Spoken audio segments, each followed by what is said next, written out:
Day 4.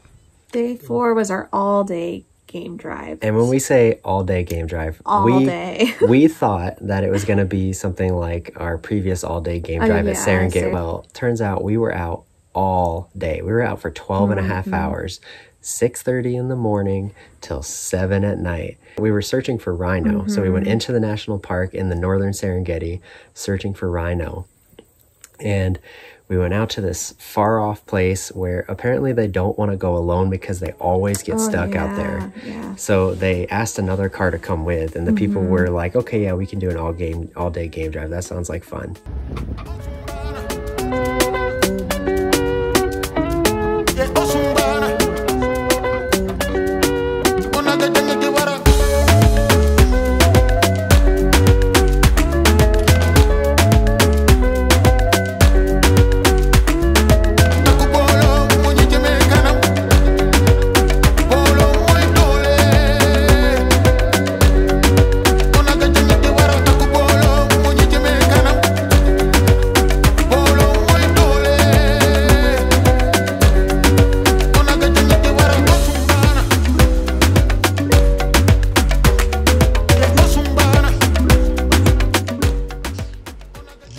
That area hasn't been explored for like a year and a half.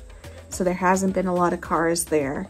And so the animals have just been really enjoying being in the area because they don't get, you know, there's no one cars there. Yeah, there's no cars, there's no threat besides what's natural to them to be a threat. And what we even saw is that since nobody had been out there for a year, all of the tire tracks that you're supposed to follow were gone. Yeah, our driver was like, so this used to be a road. It's not a road anymore. The tire tracks are gone. We can follow what kind of used to be the tire tracks, but that's, yeah.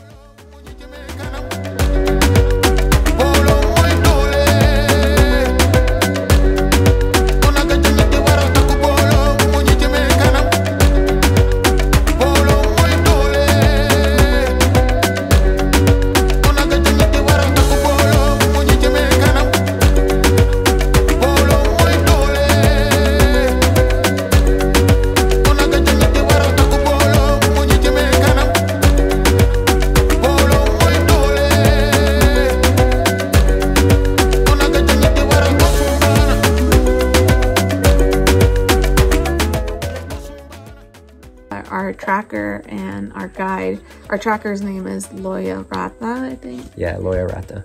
But they call him Loya. And then our guide, his name is Logo.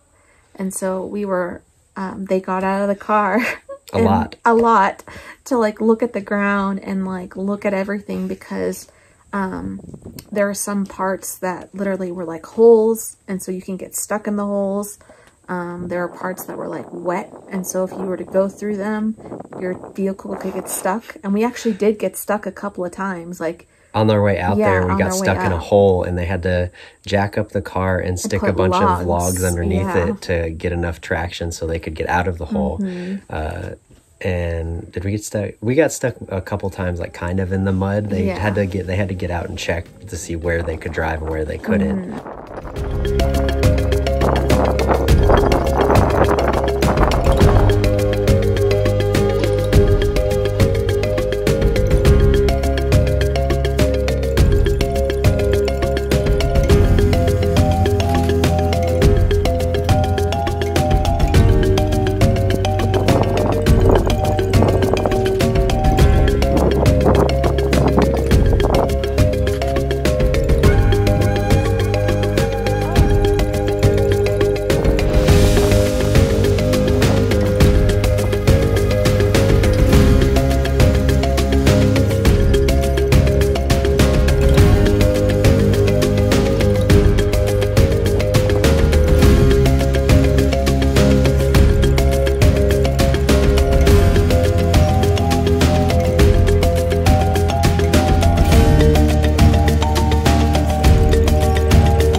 because they're the king, so they don't care.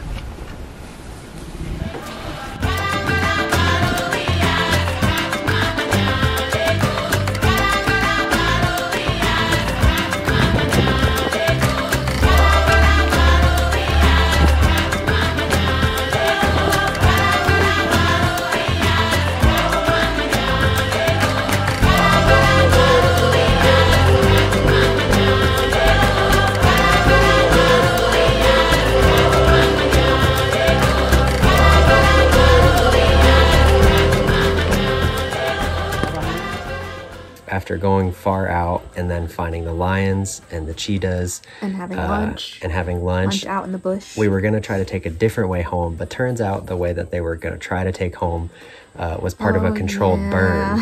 So we were trying to see if we could drive just straight through the backside of the controlled burn, which is where all the smoke was. And as soon as we drove through it, we got to the middle of it, and between two burns, and we were looking at it like, well, we can't really go the way we thought we were going to go. So now we have to turn around and go back through the fire, or back through the smoke again. Yeah, we had to go quick because the thing is that it literally was making like a little circle around our vehicle. And so the worst thing would be to be stuck.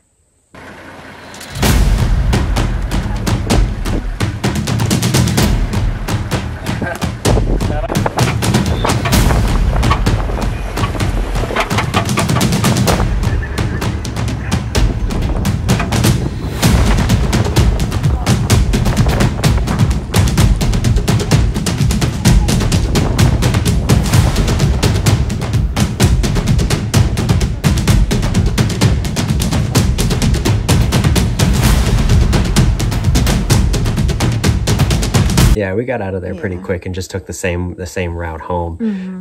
But they were trying to make up some ground because they're like, our other route was supposed to be shorter on the way home, and now we have to go a longer route.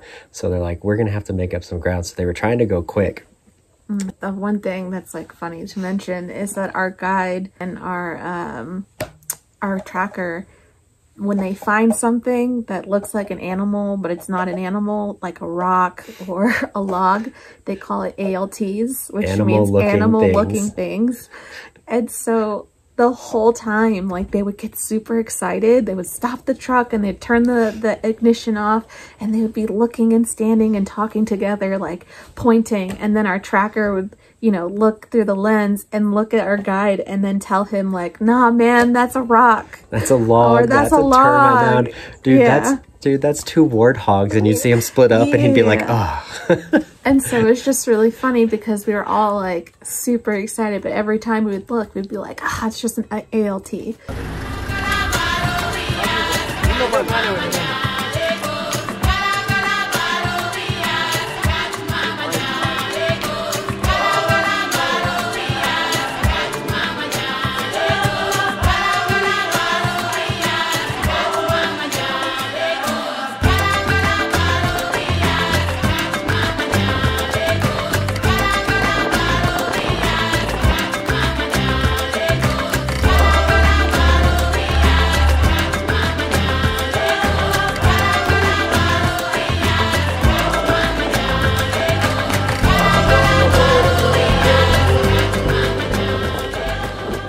On our way home, we got to a spot that was very wet, and the first truck makes it through.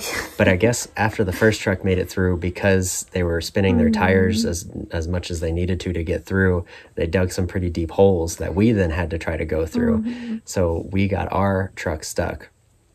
And after getting our truck stuck, and they walked out to some trees to get some branches to try and get our truck unstuck, and being unsuccessful getting our truck unstuck, they just took us and had us get off of the truck and get onto the second truck that had already made it through. And they just gave the paperwork and said, okay, you guys just go back to the lodge and we'll try to get this unstuck. So it was just us, and then the other family and the driver, and the other, our guide, our tracker, and the other group's tracker all stayed behind to try and get the vehicle unstuck. Yeah. And when we say we were trying to get out of the park, we were flying to get out of the park. And as we get onto the main road, he's like, all right, now we can get some speed. And he starts going, and then a group of elephants blocks the road. Yeah. First we drive by this elephant, and it trumpets at us, and which is the last warning before it takes physical action and tries to come at you.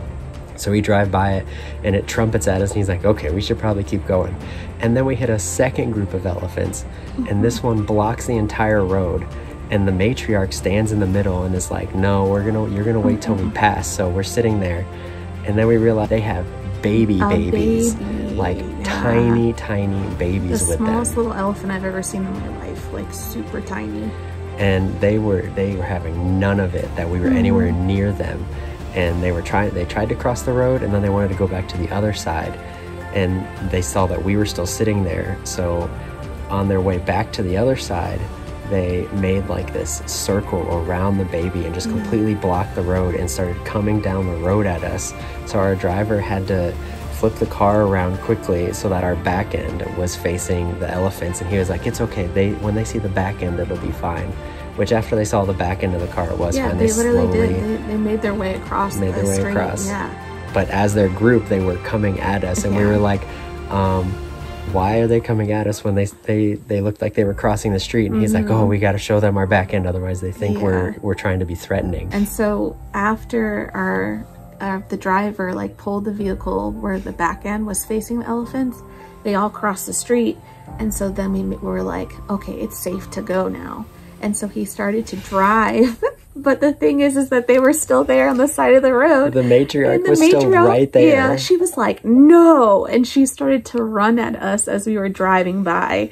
And so, you know, it's good that we got past. It was really cool to see, but it definitely was kind of scary. It was a little scary, but it was cool. Yeah, but the driver said that he's had that happen before.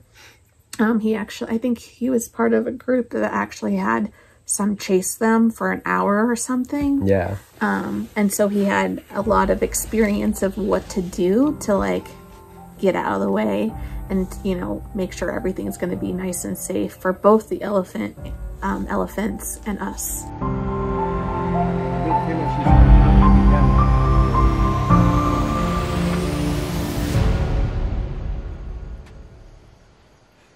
Day 5, which is today, we woke up and we were told we were going to go have breakfast out on the Serengeti, which we already are in the bush. Yeah, have a bush breakfast. We didn't know that we were having like an entire lodge group bush breakfast. Like they brought out the grill and they brought out all of the food and they had everything set up. So all 3 cars went on a game drive and they all met up in one spot and we had breakfast together.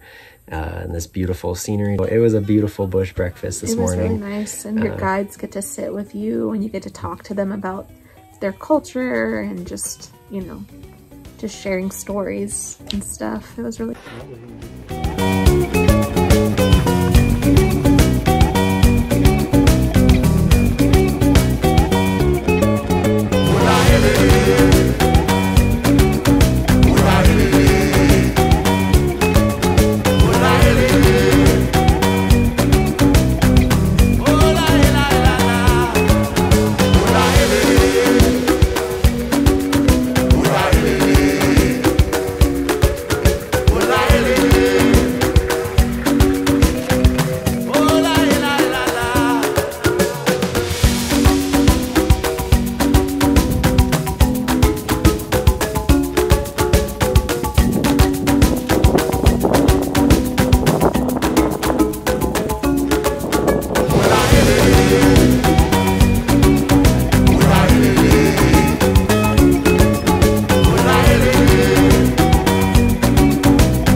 Chila ewe, chila ewe, chila ewe, chila ewe,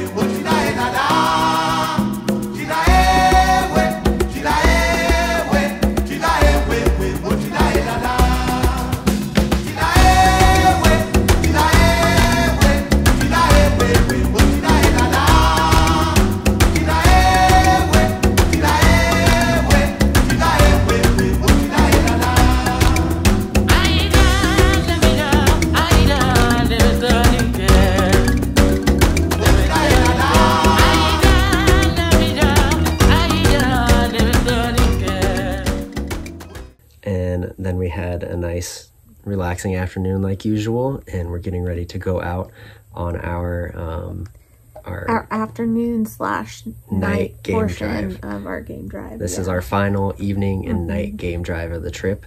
So we'll see you out there.